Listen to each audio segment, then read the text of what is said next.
ज़हनी तवाज़ुन खो चुका है। असल में ज़हनी तवाज़ुन नहीं खोया।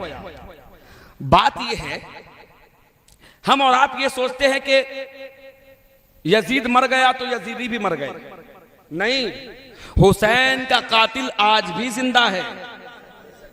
मुफ्ती को देखकर यह फैसला ना करना कि ये मुफ्ती क्या कह रहा है, इसलिए कि कूफे में काजी शुरैह जैसा भी मुफ्ती था जिसने हुसैन को वाजिबुल कत्ल होने का फतवा दिया था। काजी शुरैह जैसा भी मुफ्ती था। 150 से ज्यादा, तकरीबन 1500 मुफ्तियान ने फतवा दिया उस जमाने में। यजीद की खैरात पर पढ़ने वाले बनु उमैया के जर खरीद मौलवी जो कल इमाम हुसैन के खिलाफ वाजिबुल कत्ल का फतवा दे रहे थे, उनकी औलादे आज कह रही हैं कि यजीद बेकसूर था। अगर तुम ये कहोगे कि यजीद बेकसूर था तो कुफ्फार कहेंगे कि अबू जहल भी बेकसूर था। फिर अबू जहल के साथ अबू लहब कहेगा मैं भी बेकसूर था। इब्लीस कहेगा मेरा क्या कसूर था। कहने लगे कि यजीद का कोई कसूर नहीं था। यजीद के बारे में उनसे पूछोगे जो यजीद के टुकड़ों पर पलते हैं। मुफ्ती की पगड़ी ना देखना, यह देखना हुसैन के साथ है कि नहीं। इसलिए कि यजीद के लश्कर में नमाज, रोजा, हज, ज़कात सब है, मगर हुसैन नहीं। और इधर देखो, इधर हजरत जॉन जैसा क्रिश्चियन हुसैन के इक्तदा में नमाज भी अदा नहीं कर रहा, बस मोहब्बत में आया। अभी जॉन ने गुस्ल भी नहीं की, जॉन ने गुस्ल भी नहीं किया, नमाज भी अदा नहीं की, जाकर हुसैन के नाम पर जान कुर्बान कर दिया। मैं कहूंगा मौला एक मर्तबा जॉन से नमाज भी पढ़वा देते तो हुसैन कहेंगे तुम्हें नहीं मालूम मुनाफिकों का मिजाज। वो जमाना कह देगा कि हुर को, जॉन को जो मगफिरत मिल गई वो नमाज के सदके। मैं तो ये बताना चाहता हूं कि तुम्हारी सारी इबादतें एक तरफ, जहां हुसैन ना हो वहां कुछ नहीं है। इसलिए कि जन्नत का सरदार अगर कोई है तो नबी ने फरमाया अल हसन वल हुसैन सैयदा शबाब अहली जन्ना। हसन और हुसैन जन्नतियों के सरदार हैं। अरे हुसैन का नौकर अगर अनपढ़ भी हो तो शाहिद निजामी की सर आंखों पर, और यजीद का मानने वाला अगर मुफ्ती भी हो, मुहद्दिस भी हो, मुफस्सिर भी हो तो शाहिद निजामी के जूते की नोक पर। इसलिए कि हमने इल्म अबू जहल वालों से नहीं पाया, बाबुल इल्म से पाया है। तो अपने मुफ्ती की धौंस ना दिखाना कि तुम कह दोगे यजीद सही तो जमाना कह देगा यजीद सही। और मैं तो मुसलमानों से कहना चाहता हूं कि आज अगर तुम नहीं जागे, इसलिए कि हक और बातिल वाज़े हो चुका है, आज अगर तुम नहीं जागे तो तुम्हें चाहिए कि तुम अल्लाह से अपने जुर्मों की माफी मांग लो, इसलिए कि हक और बातिल बिल्कुल सामने सामने आ चुका है। कल तक जो छुप छुप कर यजीद को बचा रहे थे, अब कह रहे हैं कि यजीद का तो कोई मामला ही ऐसा नहीं मिलता, यजीद करबला में नजर ही नहीं आया था। मैं कहूंगा हाँ, दिल्ली में जो दंगा हुआ था वहां भी दिल्ली की हुकूमत नजर नहीं आई थी। फिर भी तुम कह रहे हो कि उसने करवाया दंगा। क्यों? जब अपने ऊपर डंडा पड़ा तो तुम्हें ठीक हक नजर आने लगा। यह बताओ हुकूमत किसकी थी? कहते ये खेल तमाशा है। असल में एक बात बताऊं, मैं आपको तारीख सुना रहा हूं। जब यजीद ने इमाम हुसैन की शहादत के बाद 3 साल हुकूमत की, उसने खाना काबा में आग लगाई, अहले सुन्नत किताबों में है। उसने दूसरे साल मस्जिद नबवी में ऊंटनी को बनवाया, ऊंटों को बनवाया, घोड़े बनवाया, जानवरों को बनवाया। तीसरे साल की हुकूमत ने उसने क्या किया? मदीने की औरतों को नाजायज हमल ठहरा दिया। अब मुझे एक बात बताओ कि 72 थे हुसैनी, बहुत तवज्जो से सुनना, 72 थे हुसैनी। 72 हुसैनी से इतने हुसैनी फैल गए, जबकि हर जमाने में मरते रहे, कटते रहे, तब भी। तो मुझे यह बताओ कि वो आधी दुनिया के मुसलमान और वो मुफ्ती जो यजीद के टुकड़ों पर पल रहे थे, उनकी औलादे किधर गई? तारीख की आंखों में आंखें डालकर बात कर रहा हूं, उनकी औलादे किधर गई? तो आओ मैं तारीख सुना रहा हूं। एक मर्द कलंदर जिसे जमाना मुख्तार कहता है, मुख्तार सक़फ़ी, जिसका बाप अली का सहाबी। मुख्तार सकफी ने क्या किया, जब कातिलाने हुसैन की चमड़ी उधेड़नी शुरू की, जब कातिलाने हुसैन की खाल उधेड़नी शुरू की, तो ये कातिलाने हुसैन कभी जबराल्टर भागे, कभी स्पेन भागे, कहीं कभी कोई ऑस्ट्रेलिया भागा, कोई अरब के मुल्क में रह गया, कोई नज्द भागा। ये मुल्क के अलग अलग खित्तों में फैल गए, सारी दुनिया के अलग अलग खित्तों में फैल गए और हर जगह ये फैल फैल कर अपनी ज़हानत का प्रचार करना शुरू करने लगे। भाई मुझे एक बात बताओ, उन मुफ्तियों ने जो फतवा दिया था इमाम हुसैन के खिलाफ, उनकी तो नाजायज औलादे भी हुई होंगी। भाई जिनके यहाँ बहन से शादी करना हलाल हो, उनके यहाँ हराम औलादे ना हो तो कहाँ हो। तो जिनके अंदर हराम लहू दौड़ रहा है वो आज भी इमाम हुसैन को झुटलाने की कोशिश कर रहे हैं। और अल्लाह तो कह रहा है कि लानतुल्लाहि अलल काज़िबीन, कि अहले बैत को झुटलाने वालों पर अल्लाह की लानत है। तो चाहे जितनी बड़ी दस्तार वाला हो, चाहे जितना बड़ा जुब्बा वाला हो, अहले बैत का दुश्मन है तो अल्लाह की लानत है। इब्लीस जैसे आलिम को अल्लाह नहीं बख्शता, तुम किस खेत की मूली हो।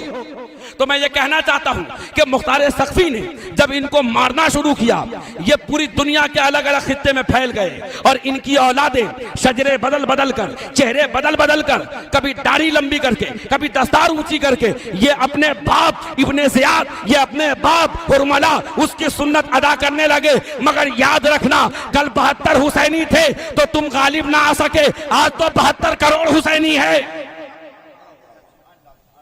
आज 72 करोड़ हुसैनी है। इन मुफ्तियों का शजरा तुम चेक कर लेना, इन मुफ्तियों का शजरा उठाकर देखो, यहां सब हुसैन हुसैन करने वाले हैं। इनका शजरा चेक करोगे तो किसी का शजरा जॉन से मिलेगा, किसी का शजरा वहबे कल्बी से मिलेगा, किसी का शजरा शौजब बिन अब्दुल्ला से मिलेगा, किसी का शजरा हुर्रे रियाई से मिलेगा, किसी का शजरा हबीब इब्ने मज़ाहिर से मिलेगा। मगर उनका शजरा जब चेक करोगे तो किसी का शजरा यजीद से मिलेगा, किसी का शजरा इब्ने ज़ियाद से मिलेगा, किसी का शजरा हुरमला से मिलेगा, किसी का शजरा हसीन इब्ने नमीर से मिलेगा, किसी का शजरा इब्ने साद से मिलेगा। अरे यजीद वालों का शजरा यजीद से मिलेगा, हुसैन वालों का शजरा हुसैन से मिलेगा।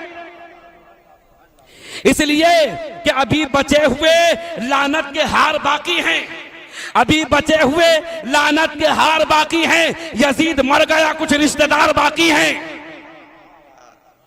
यजीद मर गया, कुछ रिश्तेदार बाकी हैं। और तुम क्या गम हुसैन करोगे कम। एक हिंदू शायर का मैं फिर शेर पढ़ूंगा जो ये कहता है कि वफा का दीप दुनिया में कभी मध्यम नहीं होता, वफा का दीप दुनिया में कभी मध्यम नहीं होता। गमे हुसैन बढ़ता जा रहा है, कम नहीं होता। गमे हुसैन बढ़ता जा रहा है, कम नहीं होता। तो हाँ अज़ीज़ान गिरामी, मैं आपको इसकी वजाहत करूं कि एक हिंदुस्तान के पगलाए हुए मुफ्ती साहब हैं जो कहते हैं कि ये रोना गाना ये सारी बातें मजाक है, करबला झूठ है। कौन कह रहा है पता है? जो अपने आप को सुन्नियों का बादशाह कह रहा है। जाकर यूट्यूब में चेक कर लेना। और बहुत फॉलोअर्स भी हैं उनके इंडिया में।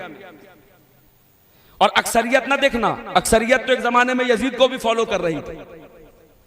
हम तो हर जमाने में कम रहे, हम तो बद्र में भी कम है, उहद में भी कम है, खंदक में भी कम है, करबला में भी कम है, आज भी कम है।